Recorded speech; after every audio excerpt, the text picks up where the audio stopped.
Alfonso giving a shout out to Something else. something else, Daddy. This is Nicole Matara, Great Warrior Wolf, and you are listening to Something Else. I'm Tony Cini, and you're listening to Something Else. Hey everybody, it's Rich Palladino, the voice of New England, and you are listening to Something Else with Arya.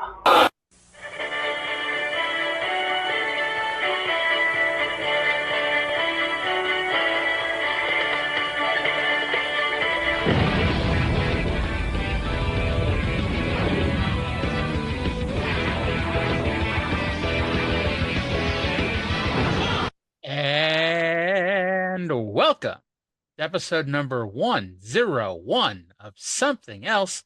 My name is Arya.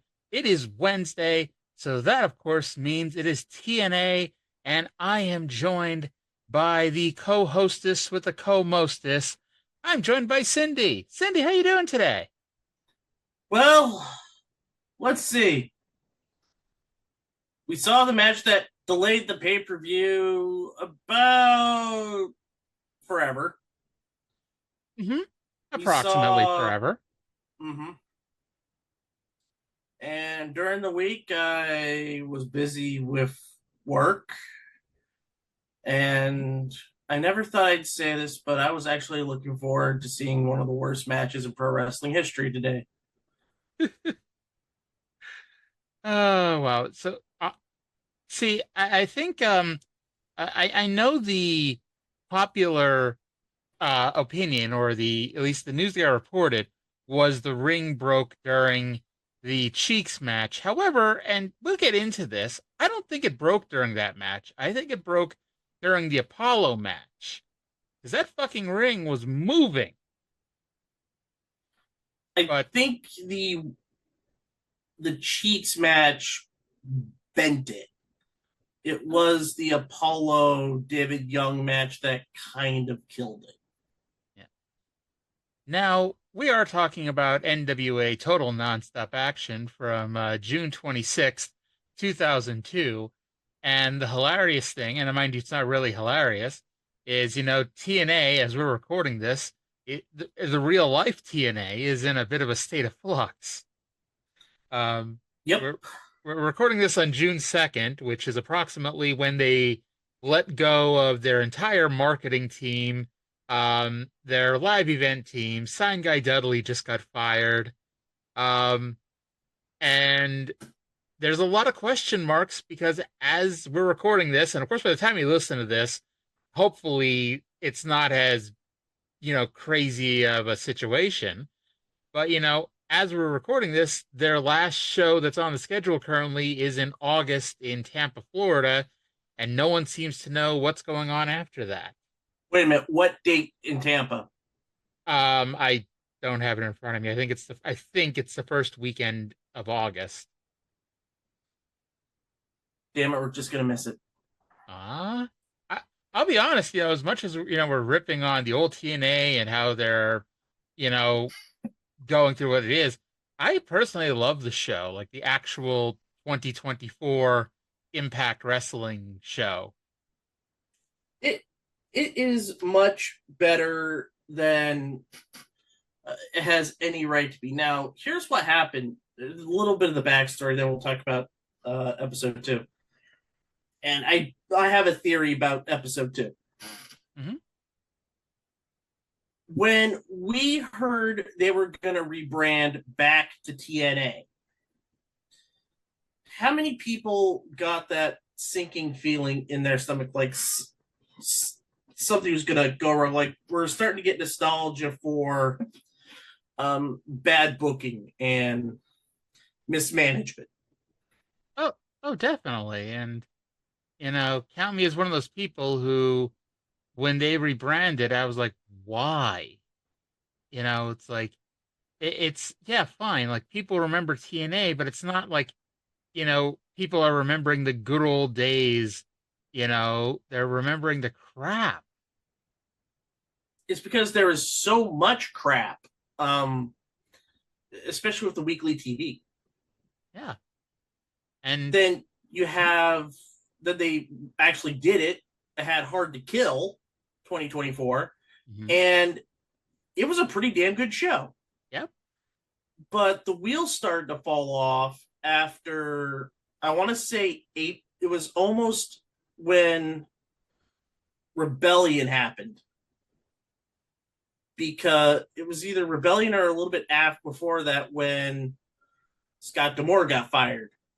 It was Scott D'Amore got fired in the beginning of January. Right when they rebranded. Yeah. TNA. Honestly, I'm trying to remember if they had Hard to Kill first or not. No, Hard to Kill was first. Was it? I know it was like right back to back. So it was like, you know. Oh, I just looked up the timeline. It was right after the Rumble. Okay. Oh, yeah. Because when Jordynne Grace was in the Rumble, they did the video that aired on Impact where Jordynne talked about the call she got from Scott D'Amore. And when D'Amore said to her, do you want to be in the Rumble?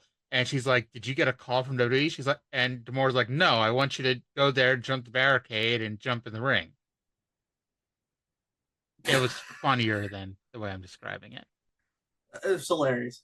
But then we had the discussion of who's gonna lead the creative and all that stuff. And that's not the issue this time around. The creative has been fine. Yep. Like, it wasn't as good as it was, like, I want to say, the last half of 2023. I mean, it helped when the last half of 2023 you had Will Ospreay, wrestling Mike Bailey, among other matches. So, I mean. But it was still pretty darn good. Oh, yeah. Just saying, it's easy to have a really good show when you got that on your show.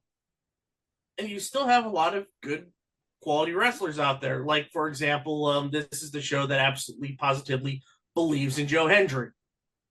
Yes, we do. We believe.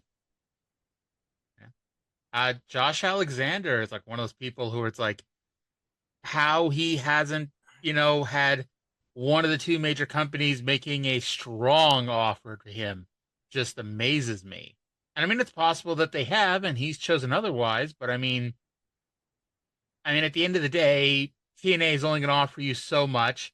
You're only going to reach a certain level. Whereas, if one of the big companies offers you a bit more money, you got to make a decision for yourself and your family. Yeah, and going back to what has been happening recently, we'll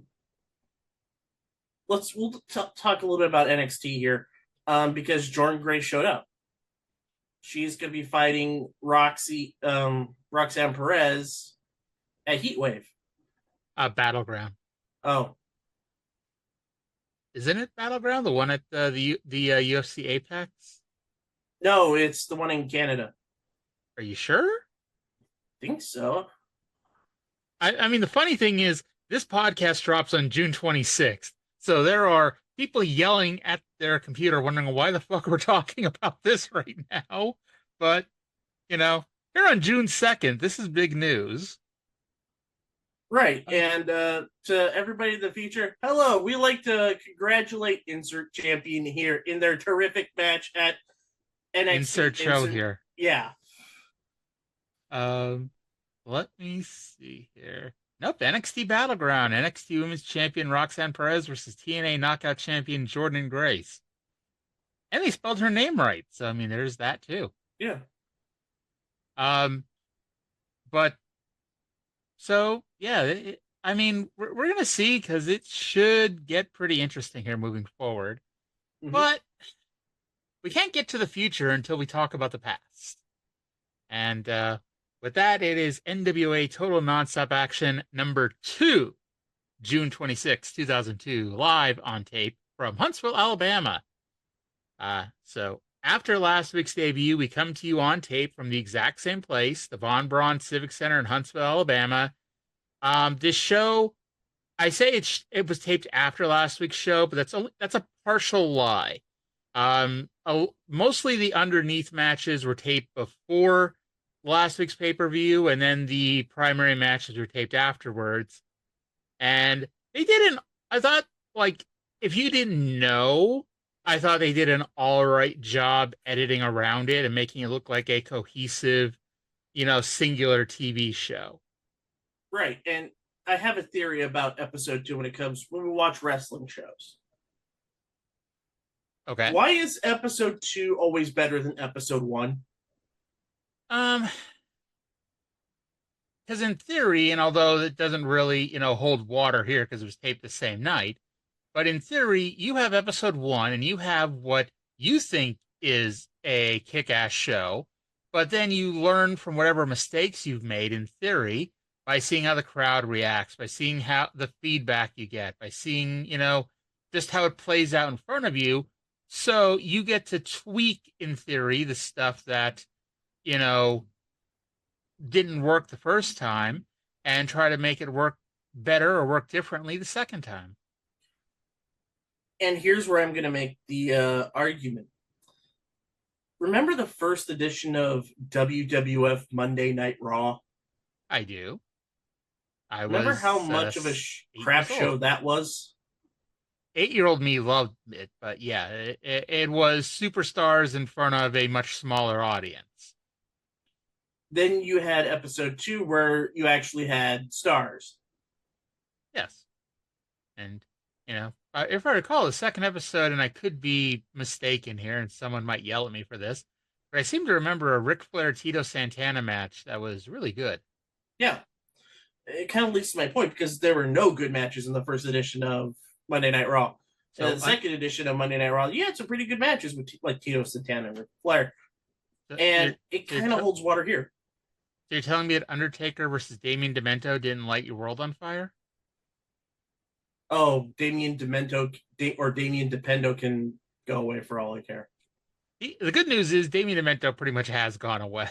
So Mondo Clean is not going to be showing up on these shows. Although, it's hilarious the number of legends that show up on these weekly pay-per-views, but we are far away from that ever happening. Right. Who knows? He might become the 49th member of Sports Entertainment Extreme. Him and Mike Sanders will duke it out for sole control. Oh, God. Let's just get to the show. I think I mentioned this, but when I tried to watch these like a decade ago, I stopped about a year in when they spent a month building up Disco Inferno as the lead heel and world title challenger. Spoiler alert, we've got that to look forward to. But yeah, that's when I gave up the first time I tried watching these. We will try to elevate each other in order to watch all these shows. I mean, how many did Brian and Vinny get through? I don't think they got through October. So as long as we get through October, we were better off than that. So anyway, tonight. Feel the heat. Hold on. Let me try to do my impersonation. -5 stars! Okay, we're good now. Sounds good. We have a few of those matches on this show. Well, tonight we're crowning the first ever X Division champion in a double elimination match with Psychosis, Jerry Lynn, AJ Styles, and Low Key. And yes, I will be bitching about that one. And it's by far the best match of the show, but I'm sure Cindy's going to have maybe a similar argument, but I'm going to be bitching about the execution of this when we get to it. But anyway, one thing I liked from the beginning, they start the show with a 5-minute video package recap of last week. Now I get that, being the smart mark inside fan that I am, I'm aware that they just didn't tape enough stuff during the show. So to pad out the runtime, they added a lengthy opening video package. But just being a fan who may not know that, I was like, good. Like, if I didn't watch last week's pay-per-view, here is a thorough recap of everything I missed. That's happened a couple of times on this show. Yeah, it really does. Like, if I had to guess, they taped like an hour and 20 minutes of new material for a 2-hour pay-per-view, and they had to fill in some gaps. Oh, boy, did they. Your announced team, Mike Tenay, Don West, Ed Ferrara, And our opening match, Jeff Jarrett versus Scott Hall, who has in his corner Jackie Fargo and Toby Keith. Yes, in case you didn't listen to last week's show, that Toby Keith. So last week, Jarrett was being a prick to everyone, including Fargo and Keith. Keith came down during the gauntlet match and helped eliminate Jarrett, and the show ended not with new world champion Ken Shamrock, but with Scott Hall and Jeff Jarrett brawling. I noted that when Borash introduced the match, he introduces Jeff Jarrett as the first participant in the match, and then Jeff Jarrett takes the mic and demands the match happen now. Well, I guess that's good that Borash introduced him and the match already. I guess Jeff had selective hearing. Borash, we'll say he gets a lot better, but it's like ring announcing is not his thing in the early going here, because he does a lot of dumb things. Obviously this is well into the future, but it's like anytime a champion is in a match, whether or not it's a title match, he'll introduce them as the reigning and defending champion, even if it's a non-title or a tag team match. I actually like that. Introduce them as the defending champion, even if the title's not on the line? Yeah, why not? Okay. Well, that's because Bruce Buffer does it all the time, even in non-title matches in the UFC. I was going to say, how often does UFC have non-title matches? Like, I know that time Anderson Silva fought, I think, Stephan Bonner, when they had that one pay-per-view where, like, everybody got injured and nobody could be on the show, and Anderson Silva had opened his mouth and said that, he'd step in at a moment's notice. They took him up on it. But other than that, do they really do non-title matches in UFC or non-title fights? They do. Especially when a fighter fails to make weight. So the match can still happen. It's just that the title cannot be put on the line and won't be sanctioned. Okay. That works then. All right, so Hall begins the match by flicking his toothpick at Jeff Jarrett, and because apparently he's 10 years old, he slaps his knee in raucous laughter. Jarrett responds by taking him down and slapping him in the back of the head, because, again, he's the heel in this.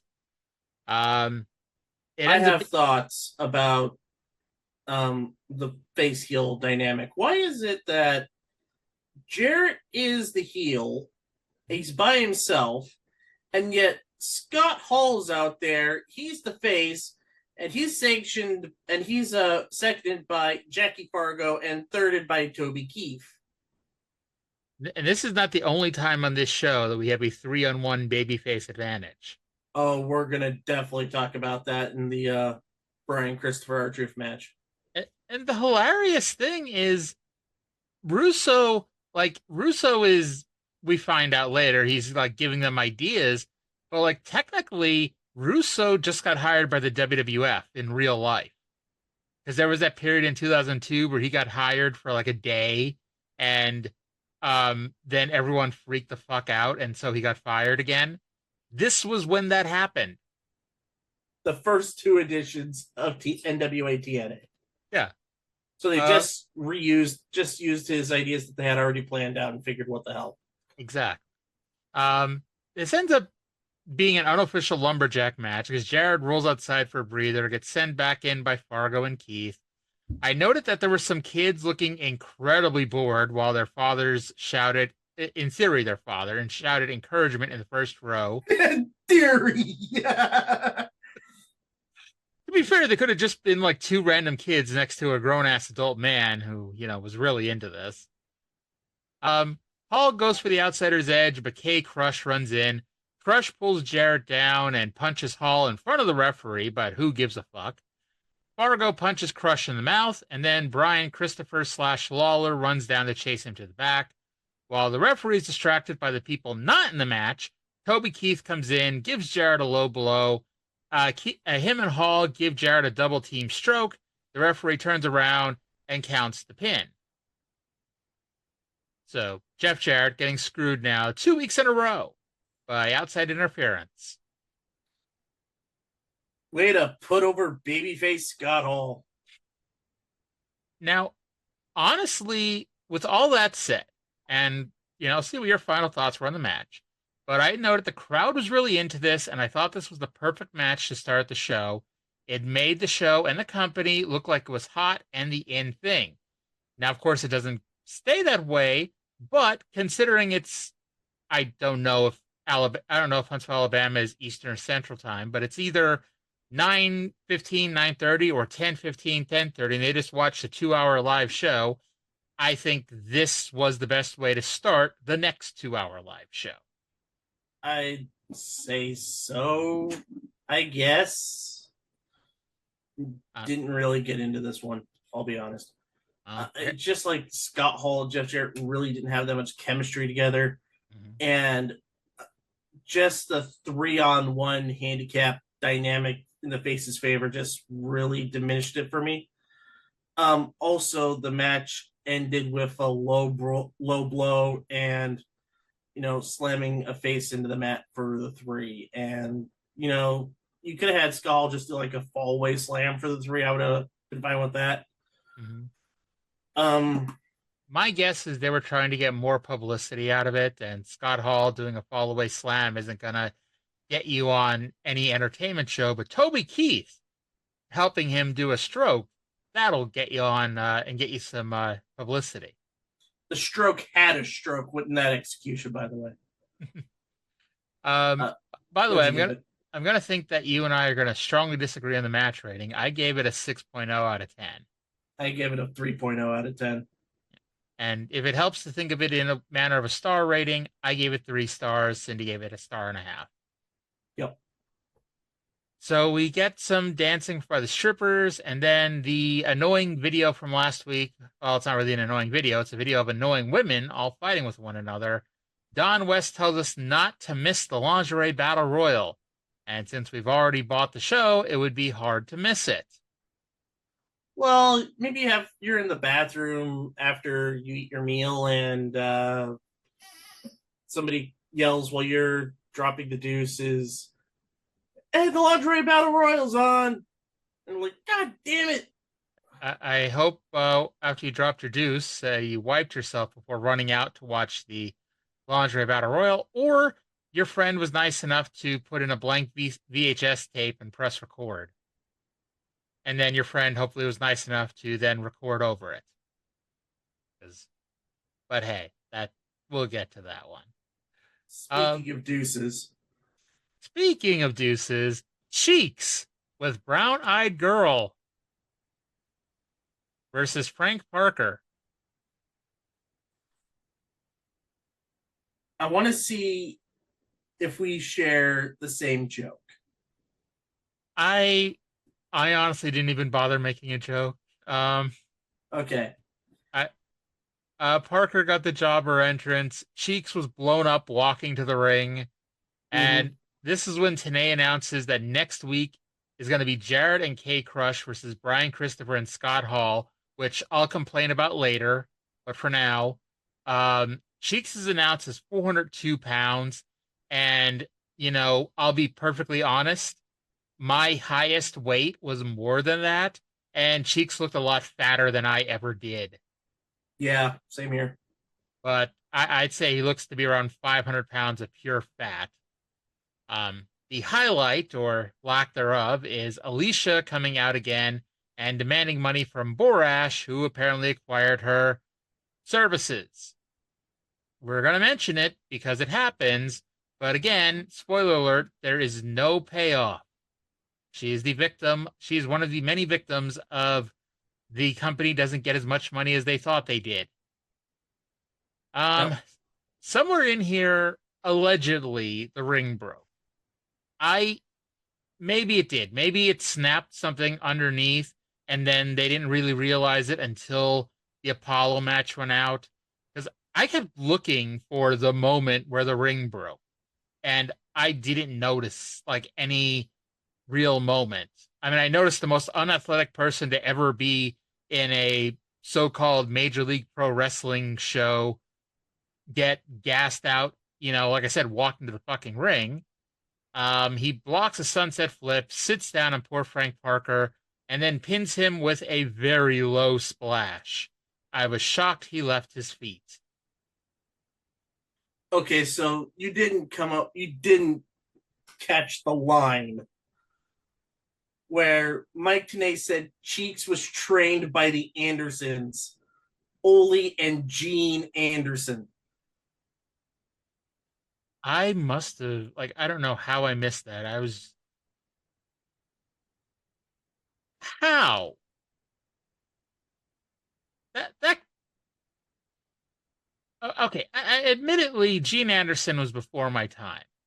I mean, Ole really was too, but Ole at least, you have all this video of him on national TV that you can still go back and watch now.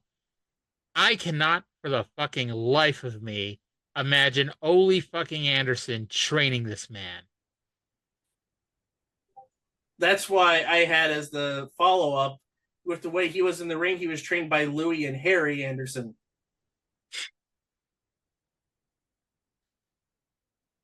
Okay. Big splash, broken ring, Cheex wins. Neither one of these guys are seen again. I somehow gave it a 0.2 rating. I don't know what they would have had to do to get to the perfect 0, but I somehow gave them several tenths of a point. Okay. Anyway, they also announced that next week we're going to crown new NWA World Tag Team Champions at a one-night tournament.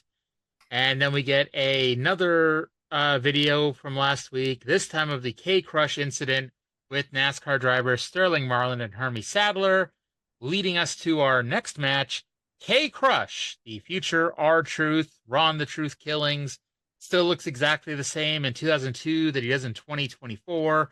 And he also has the world's worst theme song ever versus Brian Christopher, who has the aforementioned NASCAR people in his corner. By the way, Sterling Marlin fact, I have one for you. This wrestling podcast is the home of NASCAR facts. Sterling Marlin is one of the few drivers to win back-to-back Daytona 500s. Nice. 95 and 96. And we kind of glossed over Hermie Sadler's connection with pro wrestling.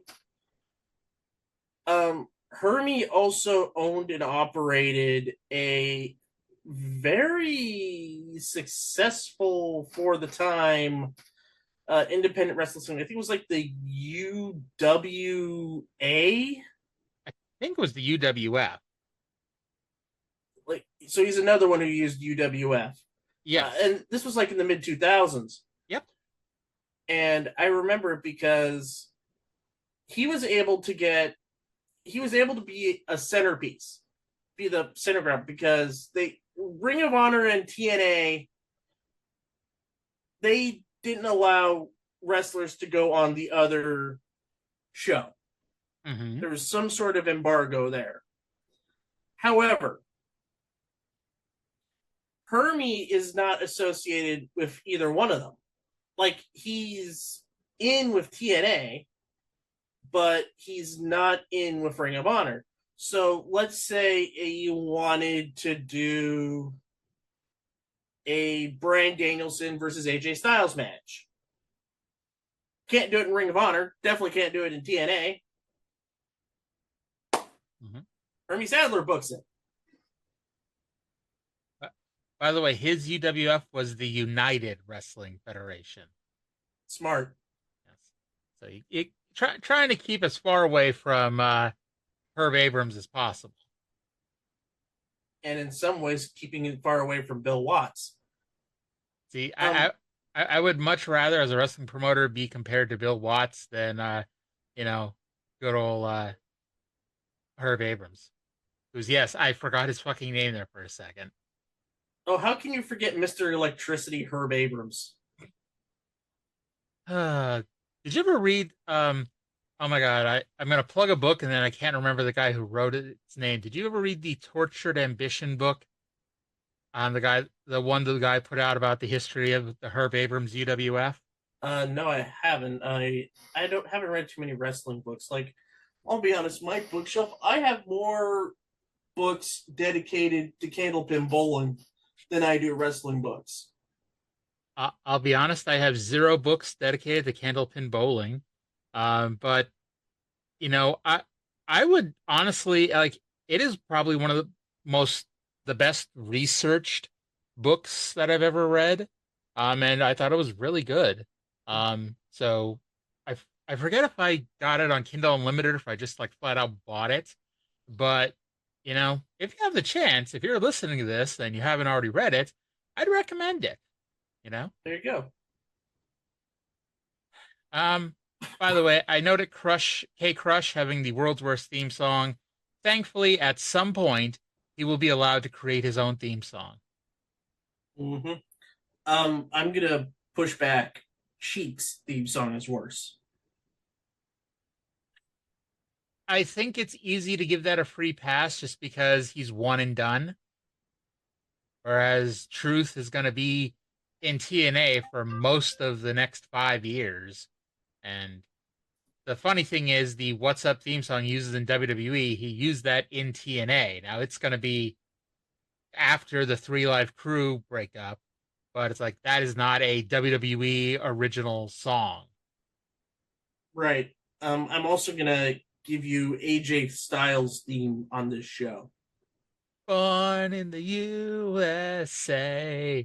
No, it's born and raised in the USA. Born in the USA. Again, I would like to point out that whoever did Jeff Jarrett's theme song did not do everybody else's theme song. Although I did like Scott Hall's theme song. Marvelous Me. Yeah. But, everybody else's, like, I think, and I haven't gone back and thoroughly read Jerry Jarrett's book in a long time. I've been going back to kind of grab snippets for this show. But I remember him saying that they hired somebody to just come up with 20 quick theme songs or some shit like that. And they got their money's worth. They got 20 quick theme songs. By the way, as we noted last week, and it's going to continue for as long as he's in the company, the announcers go back and forth on calling K-Krush's opponent Brian Christopher and Brian Lawler. And this is when we note that we have yet another 3-on-1 advantage for a babyface. Christopher gets a 2 count with a bulldog, and I'm trying to figure out why this match was after Jarrett versus Hall. Like, whenever they want to actually book it is like one thing, like when actually they tape it. But in theory, this match led to that match, which leads to the tag team match they booked for next week. So, like, legitimately, this should have been the opener. This and the opener should have flip-flopped. Because at this point now, we've already had, Jarrett and Hall. We had Krush running in. We had Christopher running in. And we had the announcement of next week's tag match. So now it's like, what the hell's the point of this match? Or they could have at least waited until after this match to announce next week's tag team match. It's not like people are going to turn the show off if you don't announce next week's main event, as soon as possible. With that in mind, Don West, again, this is his second show ever. I mean, second live wrestling show ever. So you got to give him a little bit of, a pass. But he keeps talking about he can't wait for next week when Christopher gets his revenge on K-Krush. What are we watching him do now? Practice. Yeah. And by the way, speaking of things that didn't age well at the time, Christopher uses a Stone Cold Stunner and does the Stone Cold Steve Austin beer drinking motion. This show was, I got to keep saying this because a lot happened in that 1 week. But this show happened, it was taped on June 19th. But the week between it being taped and it airing was when Austin got arrested for assaulting Deborah. Yeah. So this would have been the time to edit out the tribute to Steve Austin. Or just, you could have done that just by splicing in a crowd react shot. Yes, this could have been Smoky Mountain Wrestling, where every time somebody gets fucked up, they get a long camera shot. We could have had that here. So K-Krush tries to go to the top rope. The NASCAR guys shake the middle rope. hurting Crush's junk, and then Christopher wins with the hip hop drop / Tennessee Jam leg drop off the top rope. I noted that Crush was wearing something that was dangling the entire match. It might have been a belt chain or wallet chain or something, and it was distracting me the whole time. It was a wallet chain. Okay. I didn't think this was a terrible match, but it left me wanting to see K-Krush get revenge on the NASCAR guys now. Yep. Give it a 4 out of 10. I gave it a 3. All right. So then, if you thought the Cheex match was bad, and it was, I would say this match was worse. How? Lingerie Battle Royal for the Miss TNA Championship. And I may miss a name, I may mess up a name, but Tyler, Francine, Joni, Shannon, who's Daphne, Yep. Alexis LeRae, who's Mickey James, Sasha, Aaron, Elektra, and Taylor Vaughn. The You girls got are... all 9. Hooray! Honestly, the worst part about this was I kept having to rewind to get everything down because for a while I was just noting people as 2 anonymous blonde girls, one with a big nose and one who tripped. And, Sasha is the one that has a large nose, and Aaron is the one who tripped and almost fell into the ring steps.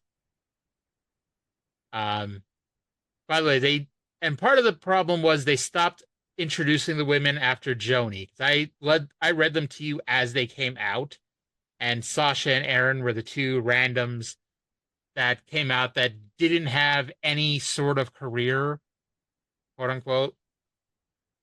So ultimately, it doesn't really matter how much effort I put into Sasha, Aaron, or Tyler for that matter, as they were gone in the first 30 seconds. The rest of the girls teamed up on Francine and almost pulled her boobs out while stripping her. No, they actually did pull the boobs out. I want to say it was Sasha because she wore something that could be best described as string. Best described as string.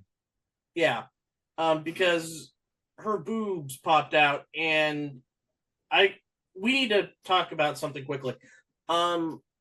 To let the viewers know, Arya is watching all the shows off of TNA Plus. The nice, crisp, edited version. I have the original rips. I don't know who we feel worse for. You, because you miss Full Frontal. Okay. I mean, it's Francine. It wasn't Francine. Oh, wasn't? No. I just kind of assumed it was Francine, in which case I could have just Googled Francine boobs, and I'm sure I could have found it.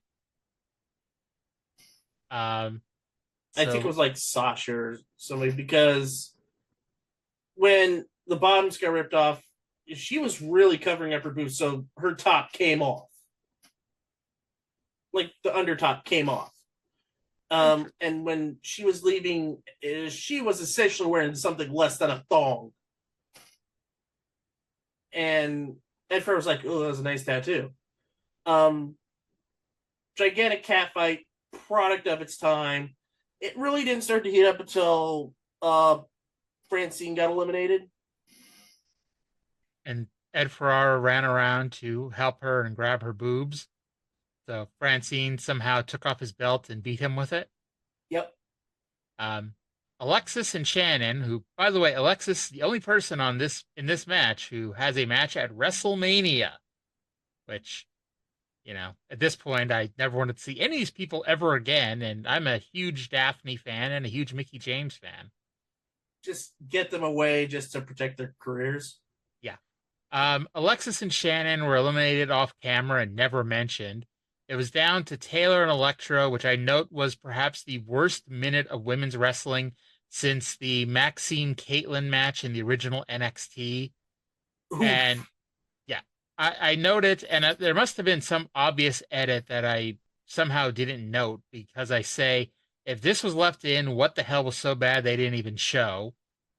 Taylor because the main camera person who was focusing on the action pivoted and focused on Francine just whipping Ed Ferrara, tripped up,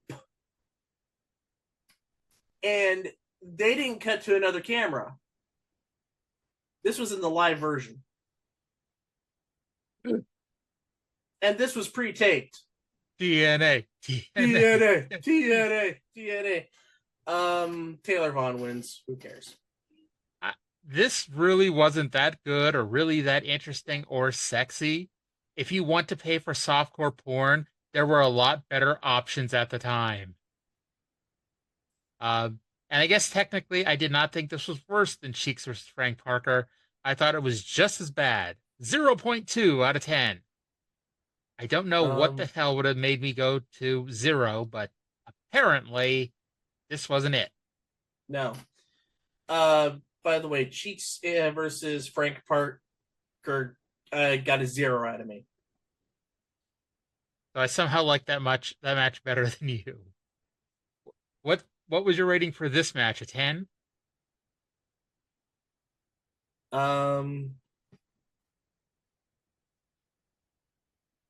There's a joke I was going to make, but I'm not going to.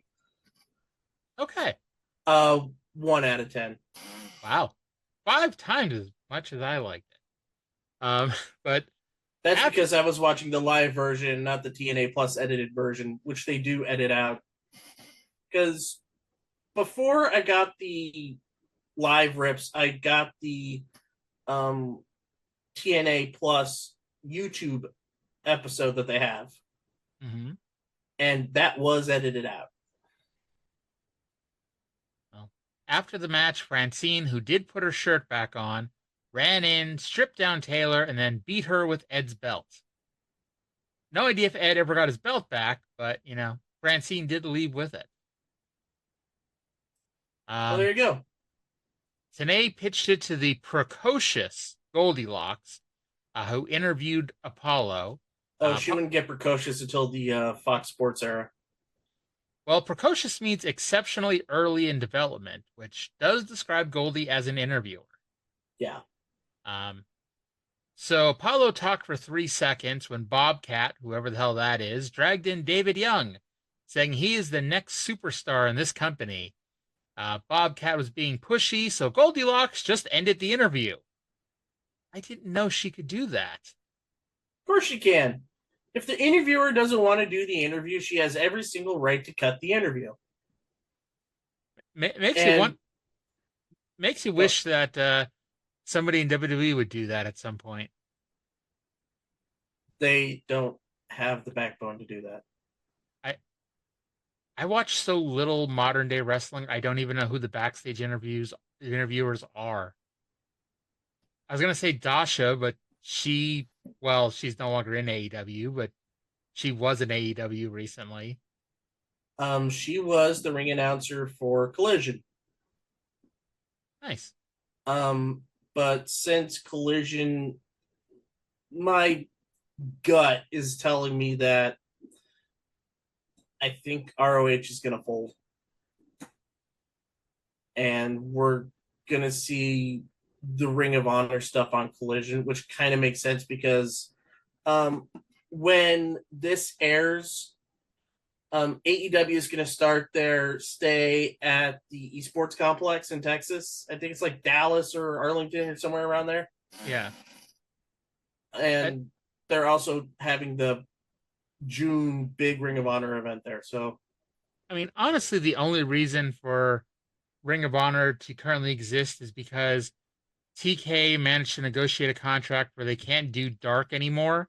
So Ring of Honor is basically your home for AEW Dark. In case that was ever something that you enjoyed, go subscribe to Honor Club. I actually loved AEW Dark and Elevation. There's always one of us, people. I did a podcast before this one called the C List, where I reviewed C shows. You were a big fan of WWF Metal. Let's see. I did Wrestling Challenge, which was the C show. That was only the C show once Raw became a thing. That was the B show until then. So No, it was the C show because you forgot Primetime existed. But Primetime, like, that's one of the great misnomers. All Primetime ever was here's some low-level house show matches with wraparounds by Gorilla Monsoon and Bobby Heenan. It's like, I'll be honest, as a kid, I hated Primetime. It's like, nowadays I can go back, look at it and go, oh, that was funny to watch Gorilla and Bobby. But it's like, I thought the wrestling was boring, and I thought, I didn't want to watch wrestling to watch people talk. So the banter wasn't that much to me. I thought about doing more All-American Wrestling. There's the C show right there. Oh yeah, that would have been very C-rific. Or I also did like some late era WCW Saturday Night. I was saying WCW Worldwide, although especially at the end, that was just a recap show with sometimes one extra match thrown in. Then you had WCW Pro. I did WCW Main Event where we had Super Shockmaster.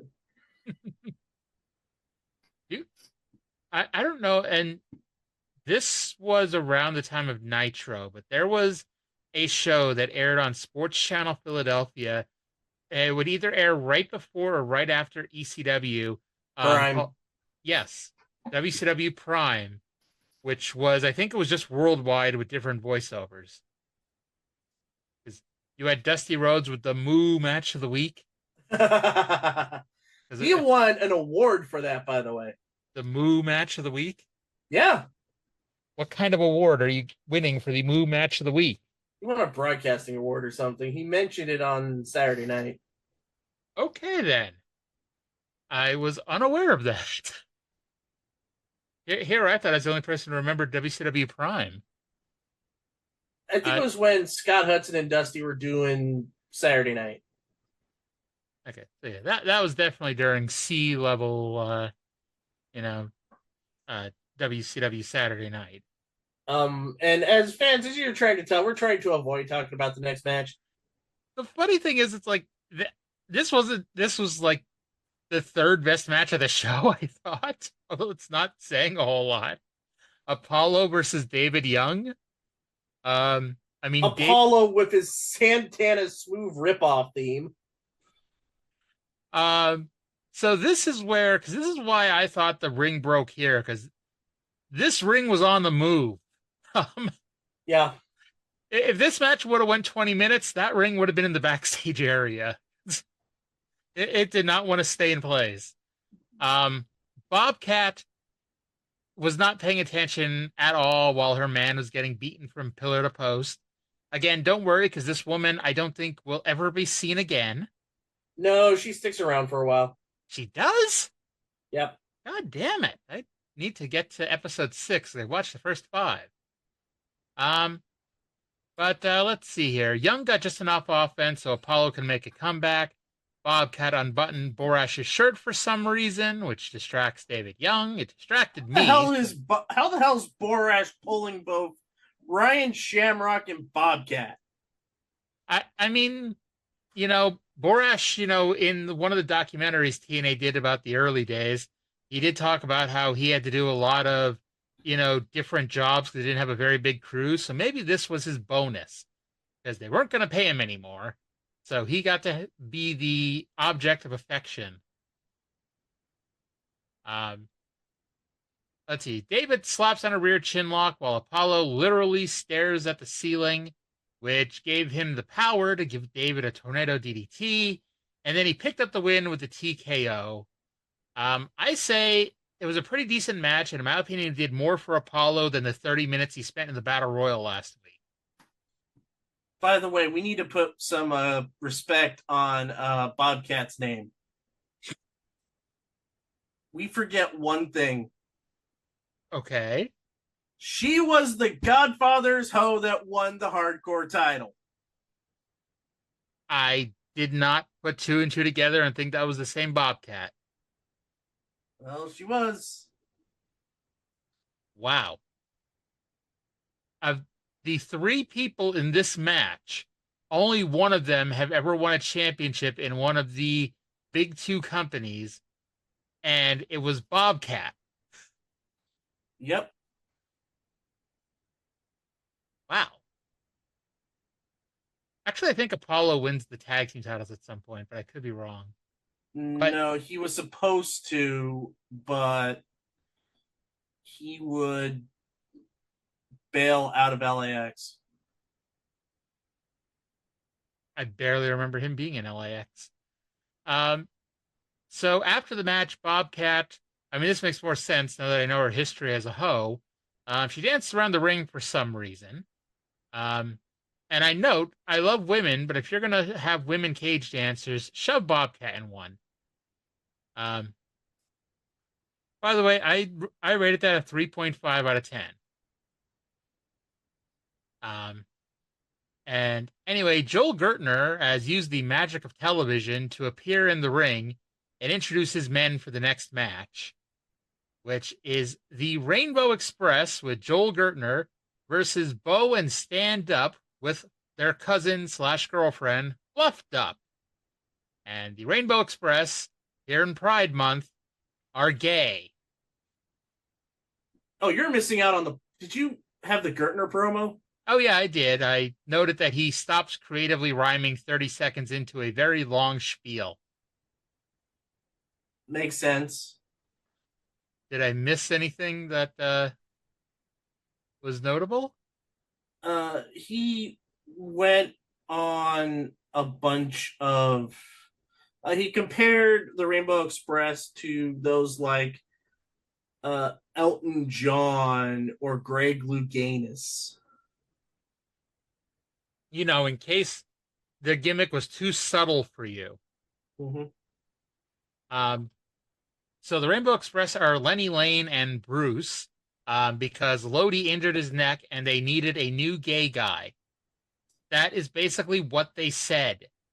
And that is kind of true because like a lot of wrestlers, they pulled a lot of wrestlers from Wild Side and Anarchy. Like that's where Styles was mainly known for. So not for a 3-week run on Thunder in 2001? Well, that was a great 3-week run on Thunder. Don't forget the Nitro match, though. Did they wrestle Skipper and Kid Romeo? I think so. Okay. So yeah, I remember things. So the Dupps are backstage and refuse to go out because they refuse to wrestle gay people. Happy Pride, everybody. Here's how he worded it. But they refused to because none of the left wingers alternative lifestyle type. Nope, ain't gonna do it. Nope. Yep. Fill in the blanks. So thankfully, Bill Behrens were standing there, and Chris Harris and James Storm just walked into the building 55 minutes into the show, and he tells them to take their shirts off and go wrestle the gay team.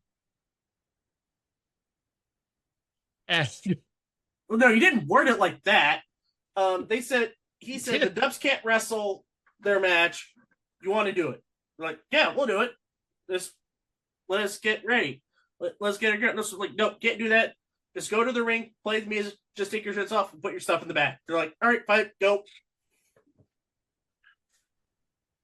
So Chris Harris and James Storm take their shirts off and run to the ring to wrestle. Let it be known that one of the greatest teams in TNA history was formed because they showed up late to the show and someone had to face the gay team. We're going to have, you know how we like to note that, again, this show was in 2002 and the sensibilities of 2002 are not the sensibilities of 2024? We're going to get a lot of that anytime the Rainbow Express is on TV. Because Don West, who is, in theory, a babyface commentator, although I guess it's not, flat out said, but I mean, it's kind of implied that he's a babyface. He is just complaining that Lenny and Bruce are kissing each other's hand to tag in and out. And like, he's just like, I'm not saying Don West, the person, is anti-gay, but Don West, the commentator on this wrestling show, was definitely uncomfortable by gay people. The Express give James Storm a move that was designed to look like Bruce was giving him anal sex, while Lenny forced him to give him oral sex. After 4 attempts, that was the nicest way I could write that. By the way, Chris Harris did not bother to break it up. As you see, Harris and Storm were just feuding up until like 3 weeks earlier on Nashville television.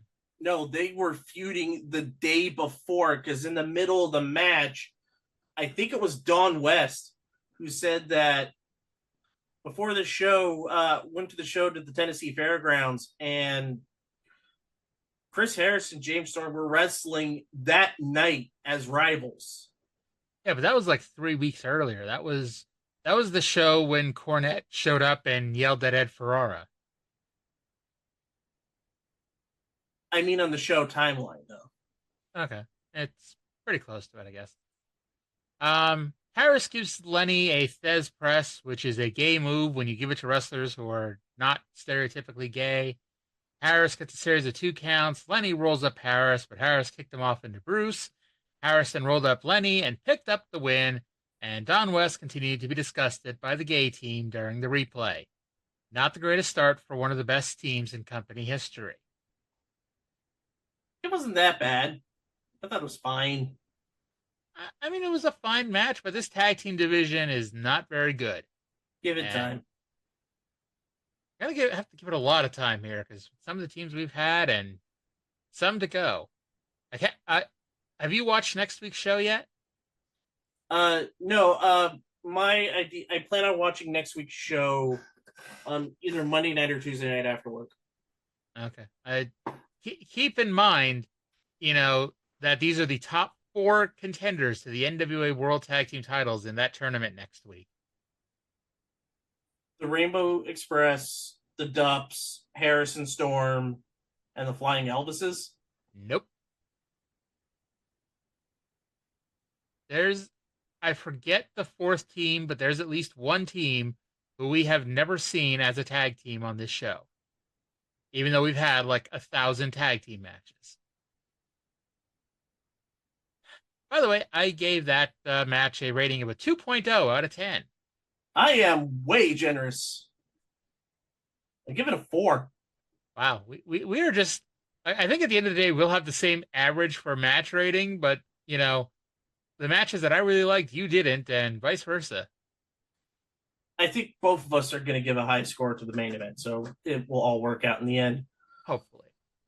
So Ricky Steamboat is standing in the ring, still in his referee shirt from last week. And he introduces... Never takes it off. Nope. He introduces the new NWA champion, Ken Shamrock, who makes Don West orgasm in excitement. Steamboat puts over Shamrock as one of the few men who became NWA champion. Men like Terry Funk, Harley Race, Ric Flair, and the Colorado Kid Mike Rapata. I was gonna make that same reference. Damn it.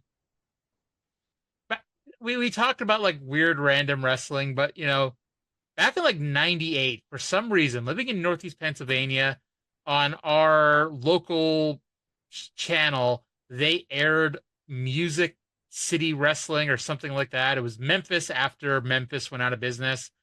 And the main star was Colorado Kid. And I will always remember Colorado Kid, Mike Rapata, now former at this point, NWA World Heavyweight Champion. Wasn't he the NWA World Champion when he wrestled on Worldwide back in 2000? Maybe. I think he either beat Sabu for the title or lost the title to Sabu. Either way, that's just weird. And at some point, Steve Corino had it, and then he lost it to, I think, the Hashimoto, who lost it to Severn, who then refused to come in and wrestle on the same show with Shamrock, and so he got stripped of the title. That was probably going to be the main event of the first NWA TNA show. It was going to be Severn versus Shamrock, and they still hated each other at that point. Yep. Yepers indeed. So Ken puts the belt over, saying he'll defend the belt with honor and pride, and if the people don't like it, they can kiss his ass. Well, okay. There's your top babyface, ladies and gentlemen. I thought Jeff Jarrett was the top babyface. I don't. TNA, TNA, TNA. But finally we get some sanity because Father James Mitchell comes out. Yes, he picks the best line to intervene on. He announced he's on a mission from God, and before I could make a joke about that, he says that his God is the devil. He says that the disciples of the new church will ensure that his organization controls the NWA title. Mitchell dares Shamrock to put the belt on the line next week against one of the disciples.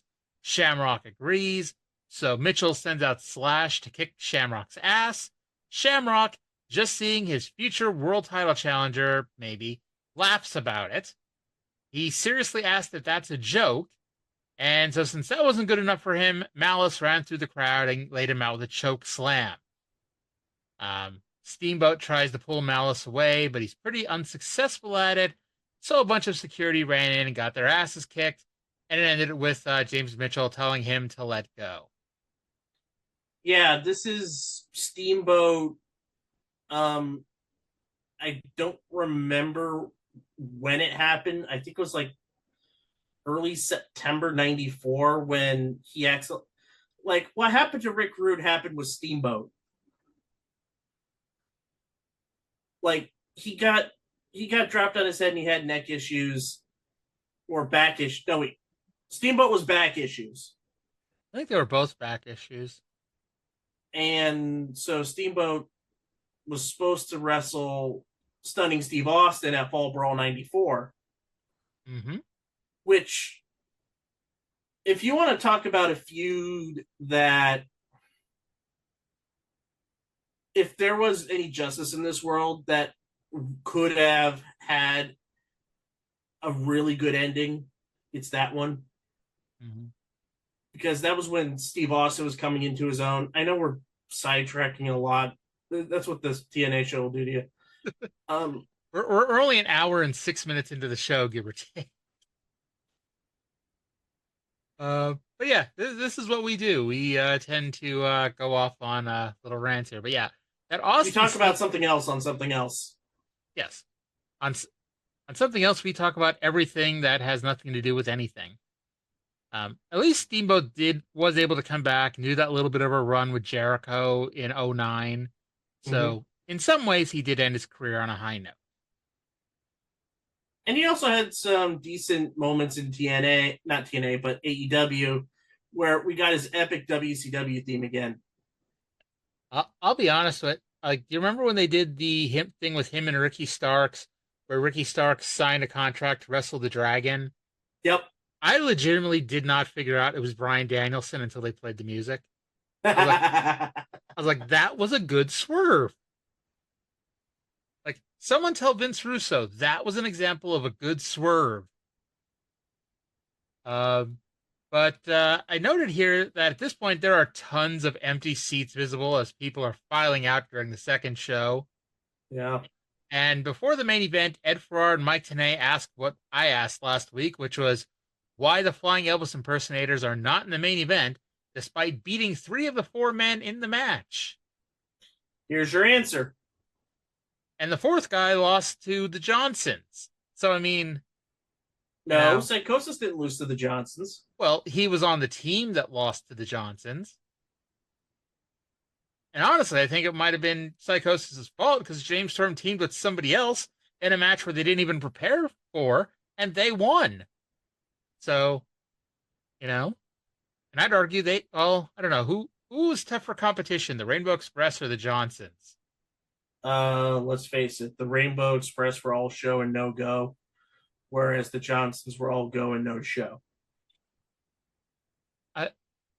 Speaking of the Johnsons, and then we'll actually get to the main event, Cornette told a story once that always made me laugh, and I wish it was shown on TV, where the Johnsons are the Shane twins, and they're identical fucking twins here, and they had a match in OVW that got them fired for horribly exposing the business, because one of them were supposed to hold their opponent and the other come off the ropes, and the opponent would duck and the two twins would collide, and the wrong twin grabbed the babyface from behind.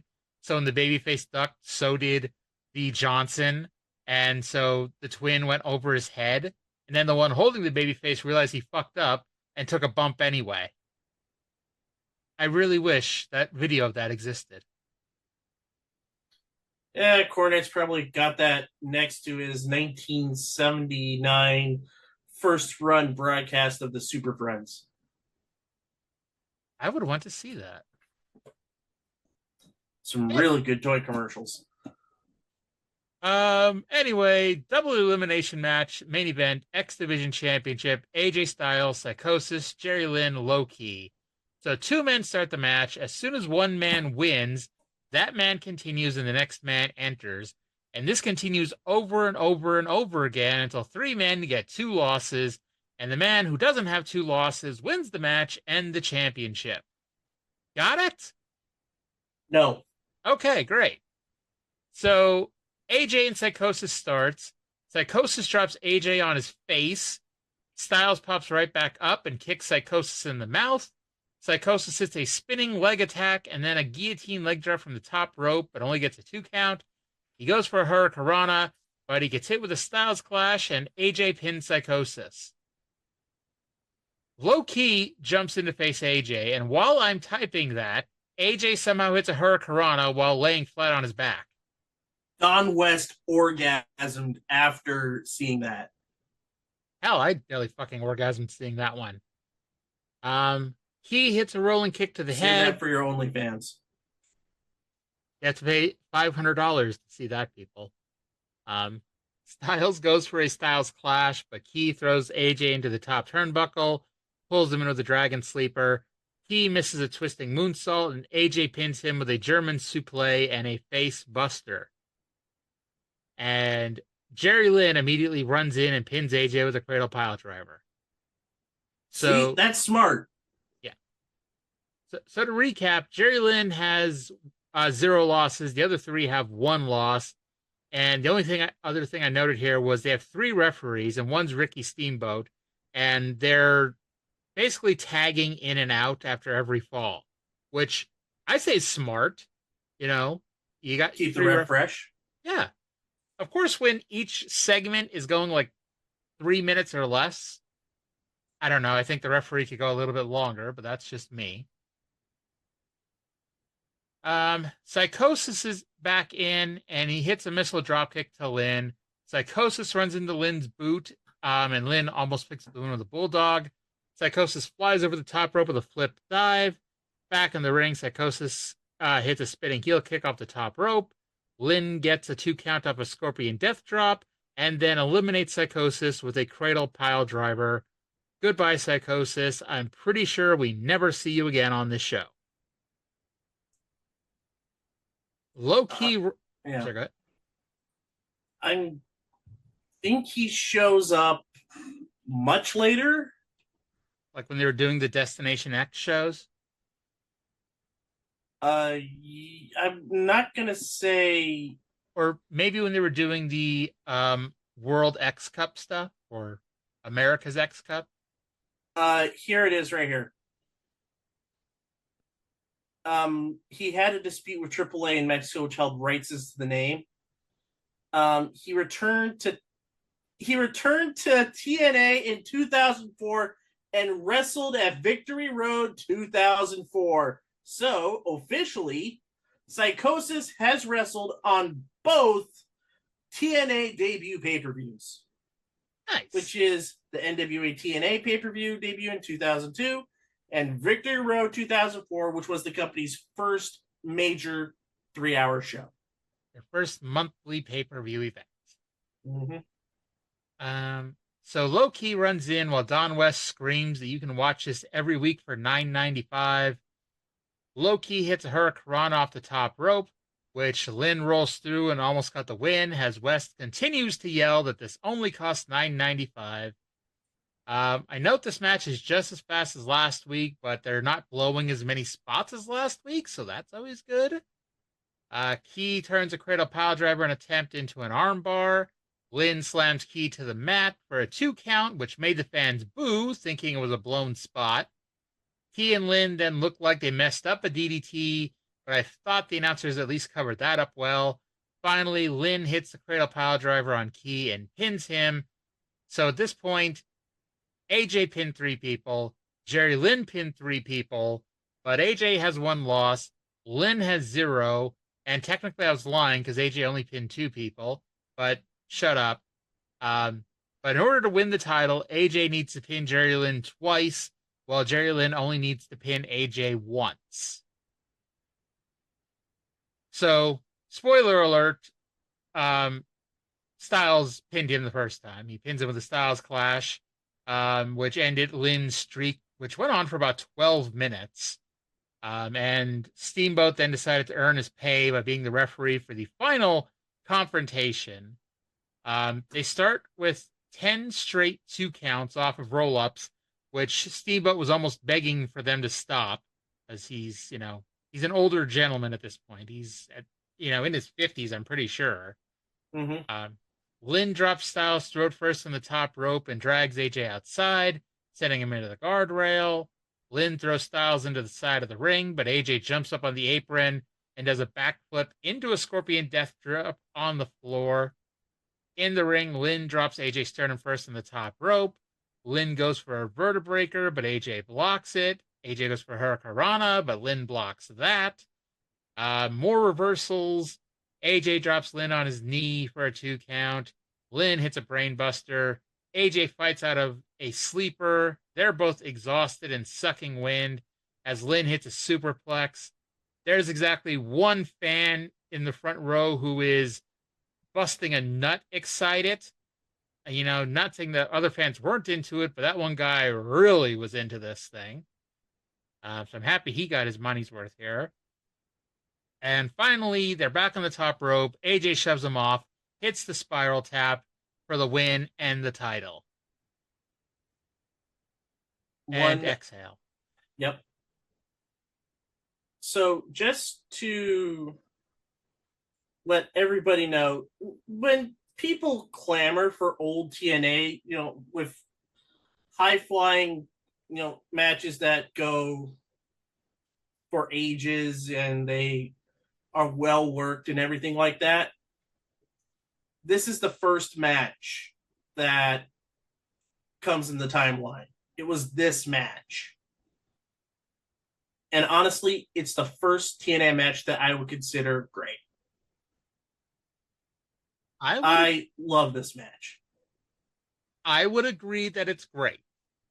However, and I mean, I think even though we can agree that it's great, I think we can also agree on this. Why did this have to be 1 7-part match? Like, this show was going in, like, they did not plan for this for the company to be almost out of business in 10 weeks. This was the plan forever and ever and ever to do these weekly pay-per-views. So with that in mind, why wouldn't this be a 7-part tournament?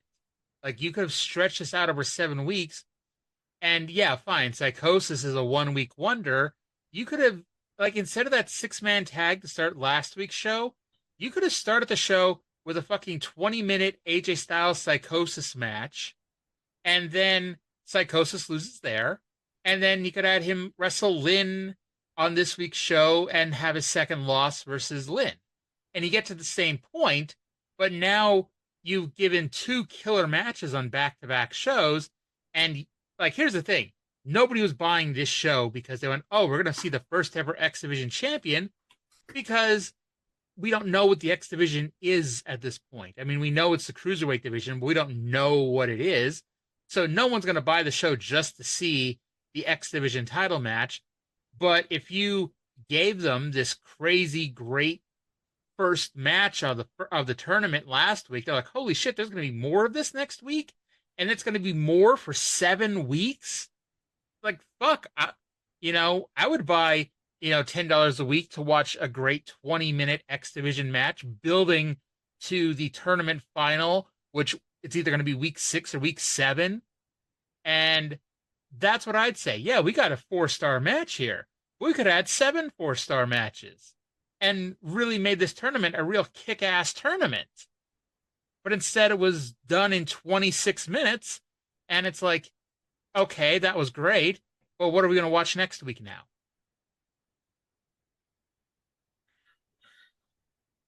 Well, we have that amazing match coming up between Jarrett, Brian Christopher versus it's Jarrett K-Krush and Brian Christopher. Jarrett and K-Krush versus Scott Hall and Brian Christopher. Yeah. But it's the tag team titles get announced. Oh yeah. Like, this company is in such a rush to declare their champions. It's like, why? Like, okay, fine. You wanted the first show to crown the world heavyweight champion. Great. Go for it. Like, I say there was better ways to do it than a battle royal, but if you wanted to do that where you're going to have the world champion be crowned on the first show, fine. There's no reason why you had to do the entire X Division tournament this week and why you have to do the entire tag team tournament next week.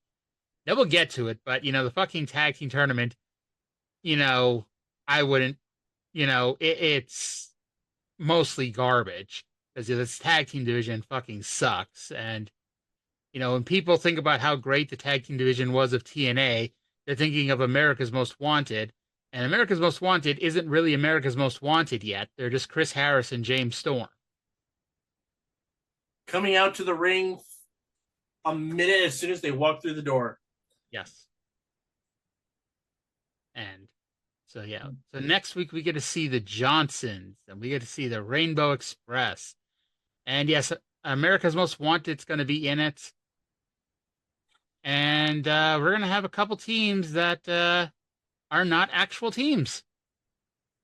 All right. Yeah. What do you give the main event? I gave it an 8.0. Hey, guess what? We actually matched 8 out of 10. See, the way you were explaining it, I thought you were going to give it a 10.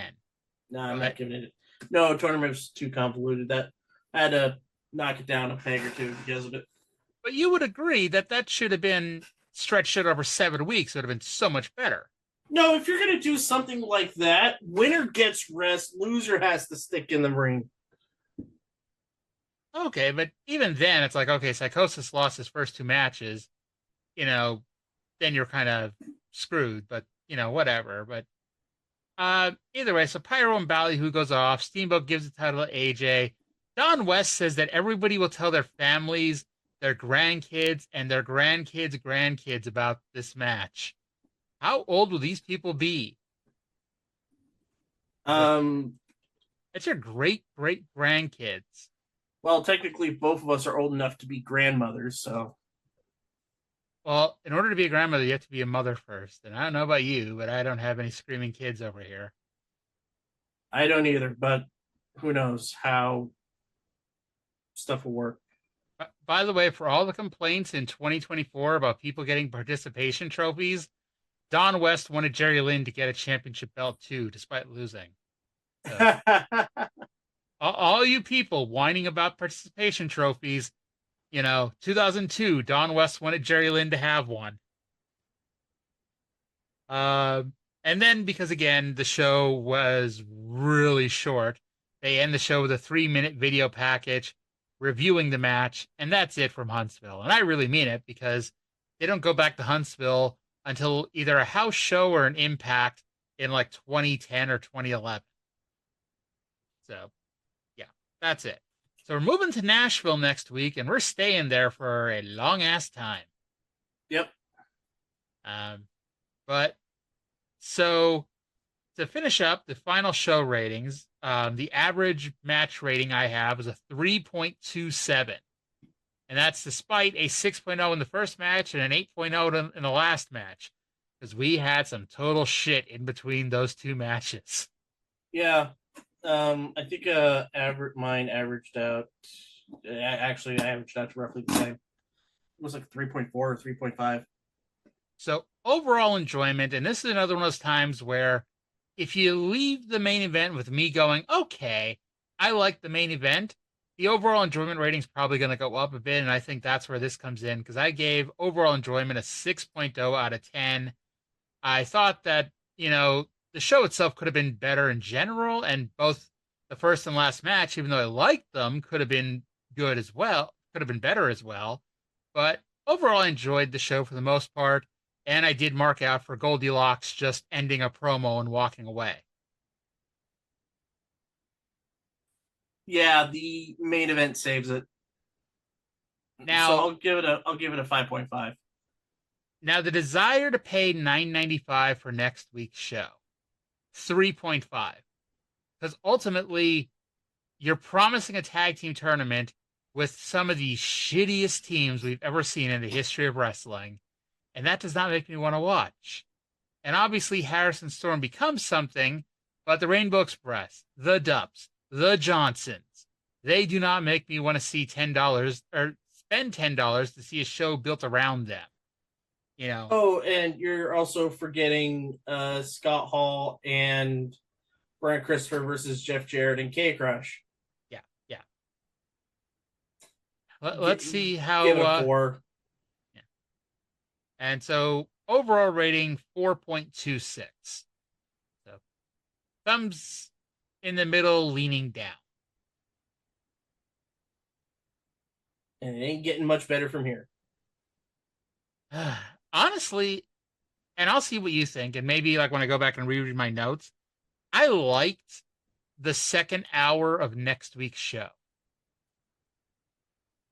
I thought the second hour of next week's show goes really well. And maybe I'll change my mind when I actually go back and reread my notes, but I seem to remember really liking it. But, I don't want to spoil anything, but that's because we get a lot of good wrestling in the second hour of next week's show. What a novel concept, right? Yeah, good wrestling on a wrestling show. Yeah. Who would have thought? I know we're just like beating a dead horse, but it's like it would be one thing if like they had this weekly pay-per-view idea and it's like, okay, WWE, it's all sex and stupid angles and gimmicks. So we're going to give them a great, serious wrestling show. And that's not what they did. Because first, you name the company TNA, which, yeah, we all get that. But, it's WWE Light. And when you already get 4 hours of WWE for free every week, why on earth would you pay $10 for WWE Light? No idea. And it's like one of many things Vince Russo never understood about wrestling is like, it has to be different. The Attitude Era was different in 1998 because, yeah, Nitro was not doing the fucking Attitude Era. But when you're making a new fucking company in 2002 and you're like, okay, we're just going to redo the Attitude Era, WWE's still doing it at this point. Everyone remembers 2002 as when they did the SmackDown 6 and had great matches every week with Angle and Benoit and the Guerreros and Mysterio and all that. But it's like... And Edge. It was also HLA. It was also Billy and Chuck's gay wedding. It was Triple H fucking a corpse. It was, all that shit all happened at the same fucking time. And Vince Russo's like, hey, instead of doing all this shit instead of doing complete opposite of that, I'm not saying do Ring of Honor, because, Ring of Honor didn't really work out either, but there's a happy medium between the WWE Attitude Era and the fucking, Ring of Honor. Somebody just has to find it. Yes. And unfortunately, it's not going to be Vince Russo. Nope. The closest you're going to get is a guy promoting a small Canadian independent up in Windsor, Ontario. And he ain't coming for another 2 years. Nope. And then he goes away for a very long time. Then he comes back, and then he goes away again. But that's going to do it for Something Else number 101. And hopefully I've numbered these things correctly in my head, because again, we're recording this like nearly a month in advance. So hopefully I know how to number these things, and this isn't like, a Botchamania worthy numbering attempt here. Don't worry about it. Well, before we go, do you want to plug anything, to get the people to watch or listen or read or whatever? I'll mention the YouTube channel, Game Show Gumbo. A lot of good stuff coming. Some stuff from my Twitch channel, the C365 Challenge, where I try to beat 100 games in the year. I'm probably not going to finish that goal because of work, but I'm going to try. Also, just put out a video on, at the time of recording, American Gladiators for the Sega Genesis. Dun, dun, dun, dun, dun, dun, dun, dun. No, it's more like a tinny. I'll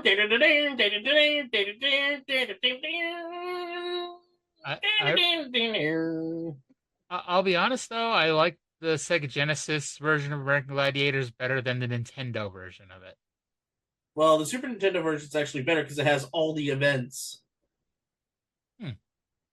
I just remember it's 8-bit, so you can only do so much, but just the horrific graphics of the Nintendo version of American Gladiators.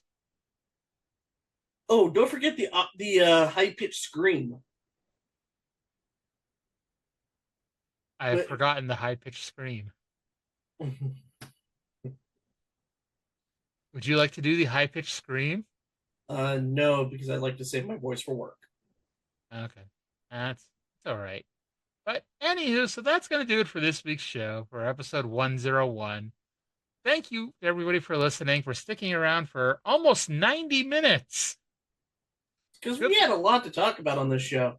Yes, and it's 90 minutes without any audio. Like on my other shows, I clip up the audio and play some promos. We didn't do any of that, and we went 90 minutes. Imagine if we would have played some promos. That would have got us to 92 minutes, because there's only like one promo on the show. But it would have still been 92 minutes. None of the promos were good on this show, so don't worry about it. Except Goldilocks walking off, and, Yeah, splice that in. That's a good 10 seconds. There you go. But, all right, well, thank you all for listening, and we'll talk to you again in 7 days.